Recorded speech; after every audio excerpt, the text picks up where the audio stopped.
এই মুহূর্তে তড়িঘড়ি করে বিচার বিভাগের জন্য আলাদা সচিবালয় করতে চায় না সরকার। বিষয়টি অত্যন্ত সংবেদনশীল, তাই আরও যাচাই বাছাই করে সিদ্ধান্ত নেওয়া হবে, এমনটা জানিয়েছেন আইনমন্ত্রী মোহাম্মদ আসাদুজ্জামান। সকালে খুলনায় আইনজীবী সমিতিতে নতুন আইনজীবীদের অভিষেক ও বরণ অনুষ্ঠানে অংশ নেন তিনি। এ সময় মন্ত্রী বলেন, সরকার জুলাই সনদ বাস্তবায়ন করবে, তবে বিএনপি যে বিষয়গুলোতে নোট অব ডিসেন্ট দিয়েছিল সেগুলোকে আইনের আওতায় বিবেচনা করা হবে। এ নিয়ে বিভ্রান্তি ছড়ানোর কোনো সুযোগ নেই। এর আগে সার্কিট হাউসে বিচারকদের সাথে মতবিনিময় সভায় অংশ নেন আইনমন্ত্রী।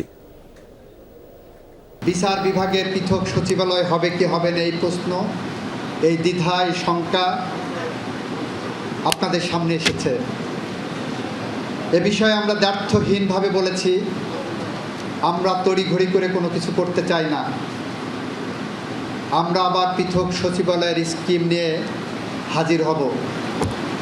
আমরা যাচাই বাছাই করছি।